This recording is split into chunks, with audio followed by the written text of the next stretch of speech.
Dos Chiapacase, aquí en la 91.7.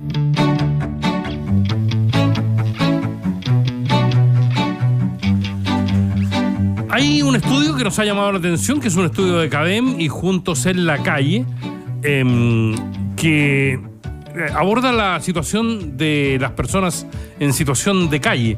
Para conversar sobre este estudio y sobre temas que obviamente nos están preocupando a todos, está acá Gabriela Rubilar, que es académica de la Universidad de Chile. ¿Cómo estás, Gabriela? Muchas gracias, Aldo, por invitarme a comentar este estudio de CADEM. Cuéntanos, primero, ¿qué los motivó a hacer el estudio y de qué trata el estudio? Esta es una alianza entre 3xI, Juntos en la Calle y CADEM en un pro bono. Hay varias investigaciones internacionales que sondean la percepción sobre los ciudadanos acerca de la situación de calle.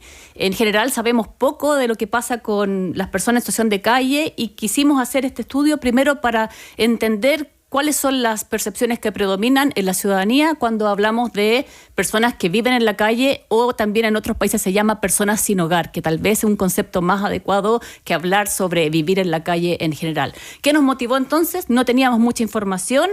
El INE hizo un operativo especial dentro del censo en mayo para contar a las personas en situación de calle y en general sabemos poco sobre ellos y solo sabemos que hay más personas y que hay muchos mitos acerca de esas personas que están viviendo en la calle en Chile. Por ejemplo, un mito es que son violentos. Más que hacer un estudio sobre la situación de las personas en situación de calle, sobre la percepción. Sobre la percepción ciudadana. Que tiene la gente. Sí, muy bien. ¿Y qué pensamos de esto? Lo primero es que nos llamó mucho la atención, son resultados favorables para nosotros porque más del 90% de las personas encuestadas, que fue un panel de 1.000 personas con representatividad a nivel nacional, le preocupa la situación de calle. Podríamos pensar que en general hay una desinterés, una invisibilización, pero le preocupa en el sentido que las principales emociones que conlleva la situación de calle a nivel individual es pena, tristeza, incluso un poco de compasión, pero cuando pone el foco en los otros y en el gobierno o en la ciudadanía, aparece el miedo, la inseguridad y la violencia. Entonces, lo primero que nos llamó la atención es que si yo veo a una persona en situación de calle, en general mi reacción individual es hacia la compasión y hacia la preocupación por los demás, pero cuando lo pongo a nivel colectivo, pensemos en los vecinos, por ejemplo, esa preocupación se transforma muchas veces en inseguridad. Por ejemplo, hasta el año 2022, la Municipalidad de Santiago recibía 3 llamados diarios de vecinos pidiendo que sacaran a personas en situación de calle de sus barrios porque eran considerados peligrosos. Gabriela, en la experticia y en el desarrollo del estudio, ya enfocándonos más que en la percepción en la gente con situación de calle, ¿a qué responde que hay un aumento de gente sin hogar en el país?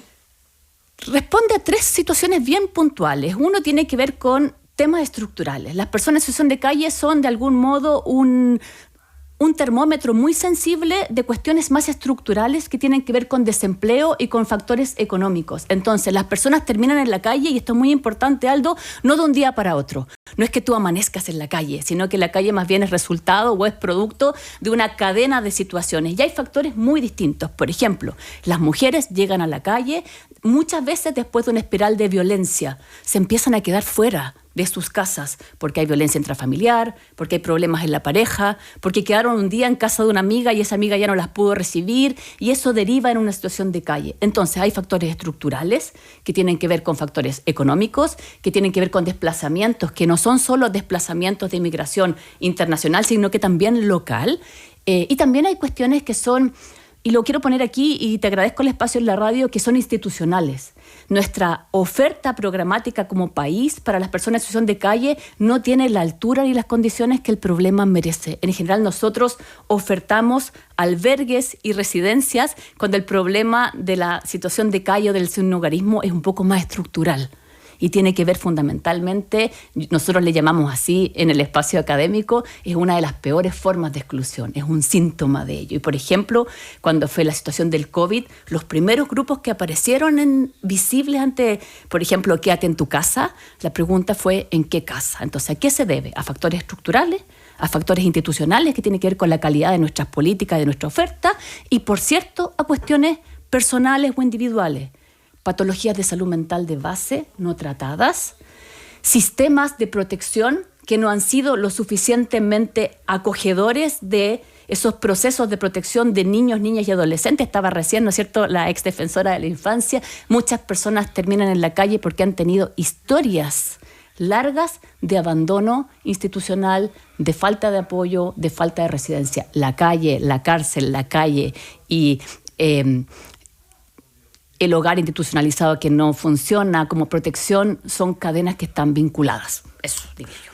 Gabriela, volviendo a la percepción, hubo un momento en que en Iquique vivimos un episodio muy violento, sí.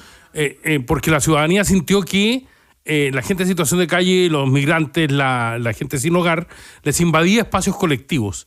Ese sentimiento me imagino que aparece muy marcado en el estudio también, ¿no? Sí, aparece marcado en el estudio, pero no con tanta fuerza. De hecho, pensábamos que íbamos a tener más respuestas a lo que nosotros llamaríamos hoy día ese sentimiento que se llama como aporafobia, ¿no es cierto? Rechazo por una pobreza que además es muy impactante porque es muy brutal, ¿no es cierto? Gente en la calle durmiendo y de algún modo como demandando una asistencia que pareciera ser que no se tiene merecimiento. Entonces, ese sentimiento está, pero es menos fuerte. Lo otro que también aparece y es menos fuerte es la relación entre situación de calle y migración. Las personas en situación de calle son preferentemente ciudadanos chilenos. Hay un porcentaje de familias y de personas en situación de calle migrante que están en calle, pero que están en una condición más transitoria. Y en general, lo que nosotros llamamos la calle dura son preferentemente hombres mayores de edad, son chilenos y tienen patologías de base, consumo abusivo de alcohol y tienen un largo historial de calle. Entonces ahí yo creo que hay muchas veces esta idea de pensar las percepciones desde distintos puntos de vista o cómo actuamos sobre eso. Hemos tenido también, obviamente, a propósito de los fenómenos de migración irregular, un aumento en la situación de calle, pero no explica los datos. Lo cierto es que no sabemos exactamente cuántas personas viven en la calle y este fenómeno es dinámico y no es solo estacional. Eso quiero marcar.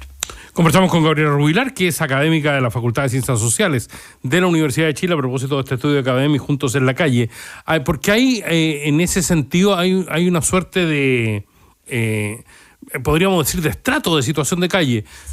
Muchas veces la población migrante va a campamentos también irregulares, pero la situación de calle se manifiesta en lo que hemos... En lo que se han transformado ya en una expresión más o menos común, que es el ruco. Sí, el ruco o la carpa, ¿no es cierto? También hablamos de situación de carpa, que de algún modo es una vivienda que se construye con materiales muy ligeros, pero que no está asentada en un lugar y que podría hacer la diferencia con un campamento, ¿no es cierto? Porque todo esto gira en torno a la vivienda, básicamente. Por eso hablamos sin hogar, ¿no? Por eso hablamos de sin hogar. Y ese es el concepto que nosotros queremos instalar, porque finalmente lo que estamos mostrando es que la vivienda importa. Y la vivienda no solo importa para tener un techo donde dormir, sino que porque la vivienda de algún modo te provee de un espacio de seguridad que permite realizar tu vida. Estar en la calle es súper duro, Aldo. La calle mata, y lo hemos dicho muchas veces junto con la gente de la mesa calle. Yo no sobreviviría más de una semana en la calle. A lo mejor tú sobrevivirías 2 o 3. Pero en general, vivir en la calle es muy duro y es muy violento y por lo tanto empujamos porque hayan políticas y programas que provean viviendas y que provean viviendas de manera permanente y no estacional. Quiero poner muy fuerte ese énfasis. Pero uno de los principales déficits que tenemos como país, sí, Gabriela. Bueno, pues eso lo va a mostrar el censo, ¿no es cierto? Por eso empujamos mucho nosotros para que en el operativo del censo, que era un censo nacional, que eran 3 meses, etcétera, también pudiéramos contar a las personas de calle, porque el censo establece el déficit de vivienda. Sí se logró. De hecho, ahora en la tarde tengo reunión con el INE para ver cómo nos fue en el operativo especial. Obviamente, las estadísticas nos importan porque de algún modo los censos determinan los déficits de vivienda y moderan las políticas a futuro. Y nos importaba mucho que en ese censo las personas en situación de calle fueran censadas como ciudadanos también. Necesitan una vivienda, al igual que la necesitan las personas de los campamentos. No quiero poner a competir aquí a quién merece más porque es como las Olimpiadas del Horror, ¿no es cierto? Pero finalmente lo que estamos diciendo y lo que estamos conversando tú y yo es que necesitamos mejores políticas de vivienda para que las personas de este país puedan desarrollar su vida en mejores condiciones. Gabriela, a nivel histórico, la situación de calle o la pobreza o la falta de hogar se dio en el país y fundamentalmente al término de los 50, comienzo de los 60, por la migración rural, es decir, por la gente que venía desde el campo a la ciudad en busca de mejores horizontes. A eso le llamamos una migración interna, ¿no es cierto? Que efectivamente la gente llegaba del campo a la ciudad, se ubicaba en los extrarradios de la ciudad, en los cordones urbanos. Lo que se llamó las poblaciones callampas. Esas poblaciones callampas, ¿no es cierto? Se llamaban callampas, y eso le vamos a decir a la audiencia, porque crecían como las callampas, es decir, durante la noche se hacían estas operaciones sitio y aparecían. Hoy día ese fenómeno está de algún modo representado en lo que llamamos los grandes campamentos, ¿no es cierto? Los campamentos urbanos son un sinónimo de esa expresión de los años 50, pero lo voy a decir así, modernizada, ¿no es cierto? Campamentos que tienen acceso a internet, que tienen acceso a agua y que hay una suerte como de tráfico de títulos y de dominio. ¿Qué pasa con las personas en situación de calle? ¿No están en los campamentos? Sí, paradójicamente. También en campamentos hay personas en situación de calle en las orillas. Lo que estoy mostrando es que la situación de calle es una de las peores formas de exclusión. Es cuando tú ni siquiera tienes un terreno en el campamento. Estás ubicado en un margen entre moverte y no moverte, desplazarte y no desplazarte, etc. Gabriela, recién veíamos imágenes en la televisión sobre el río Sena y los Juegos Olímpicos. Pucha, uno que ha participado en grandes eventos entiende que uno de los esfuerzos fundamentales de los organizadores es tratar de resolver momentáneamente, mientras dura el fenómeno, la situación de calle. Te llevo a esto porque es un fenómeno mundial, o sea, se vive en todas las grandes ciudades y en todas las grandes capitales y tiene situaciones o momentáneas, como en los Juegos Olímpicos, o definitivas. Sí, de hecho, ¿cómo estamos a nivel mundial nosotros? En el comparativo. En términos de países, estamos, yo diría que con una tasa parecida a la de otros países, porque efectivamente la situación de calle es un fenómeno eminentemente urbano, que eso es muy importante mostrar. Es un fenómeno que se concentra en las grandes ciudades, pero no quiere decir que no hayan otras situaciones. Existe situación de playa y situación de autopista, que no vamos a hablar de eso hoy día. Pero efectivamente las grandes ciudades también intentan mostrar de algún modo que sus indicadores son saludables, tratando de sacar a la gente de las calles, al menos en estos grandes eventos. Lo que nos gustaría a nosotros es que esas soluciones fueran un poco más definitivas que una solución temporal para mostrar. De todos modos, estamos preocupados, y volviendo a la encuesta de Cadén, los ciudadanos también están preocupados en este tema. A mí me gustaría, por cierto, que a propósito de los Juegos Olímpicos en París se reactivaran algunos movimientos internacionales. Hubo un movimiento muy importante que se llamó Hijos de Don Quijote, por ejemplo, que hizo que los jóvenes, que pareciera que no están interesados por estos problemas, adherieran con mucha fuerza a las causas de las personas en situación de calle, empujando por una vivienda, porque finalmente el problema de la vivienda no es solamente un problema de las personas sin hogar, también es un problema, por ejemplo, de los más jóvenes en Europa con los costos del alquiler, en París, por ejemplo. Sí, se hacen campeonatos de fútbol a nivel de situación de calle que han tenido han tenido mucho éxito en esa línea. Pero claro, tú nos llevas de vuelta al estudio, un estudio que muestra la preocupación de la gente por la situación de calle y por la gente que está en esta condición. Pero claro, la gente dice que es una labor de Estado, de gobierno, preocuparse de esto. ¿Es una labor social también? O sea, la gente que se muestra preocupada, ¿cómo podría involucrarse más activamente en el tema? Bueno, hay 3 formas de involucrarnos y esto creo que es muy importante. Lo primero es que las organizaciones de la sociedad civil están en campañas muy fuertes para recoger donaciones para personas en situación de calle. Estas donaciones son muy visibles y muy yo diría como evidentes en la época que hace frío, ¿no es cierto? Cuando llueve o hace frío, nosotros esta encuesta le hicimos entre el 3 y el 6 de junio, que había un evento meteorológico enorme, y eso hace que, por cierto, la gente se muestre preocupada. Entonces hay una acción individual que tiene que ver con voluntariado, con entregar aportes que pueden ser económicos o materiales. En eso la encuesta lo reconoce muy bien. Pero también nosotros podríamos pedirles a nuestras autoridades, y ahora que vienen las elecciones de alcalde, preguntarles a quienes tienen un programa para la alcaldía en una municipalidad, ¿cuál es su estrategia con las personas en situación de calle? ¿Va a implementar solo desalojos? ¿Va a implementar solo limpieza social, no es cierto? ¿O va a establecer también una relación, y lo quiero poner así, Aldo, porque es controversial, con estos vecinos?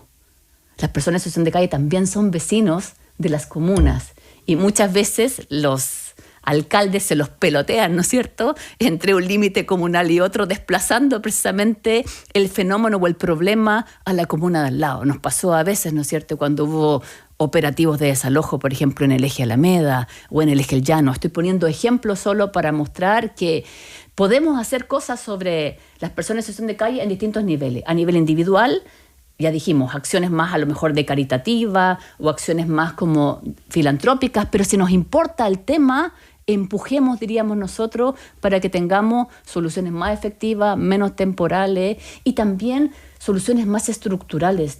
Ninguno de nosotros está libre de terminar en la calle. Hay condiciones, hay situaciones que hacen que las personas, y esto quiero ser muy clara, terminen en la calle producto de situaciones económicas, pérdida de empleo, pérdida de la pareja, de la familia, etcétera. Eso. Sí, Gabriela, pero igual son vecinos incómodos, entre comillas. Muy incómodos, porque además ocupan, y tú lo dijiste, esos espacios que consideramos públicos y de algún modo se apropian, ¿no es cierto?, de plazas, de juegos infantiles, de entradas a los parques, pero que están ahí precisamente porque nos recuerdan el tipo de sociedad que somos, Aldo. Nosotros somos una sociedad que habita la contradicción y las personas en situación de calle son parte de la contradicción que tenemos en nuestras políticas sociales.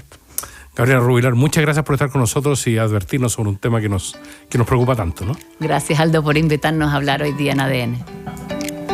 Estás escuchando País ADN, una vuelta por los temas del Chile de hoy.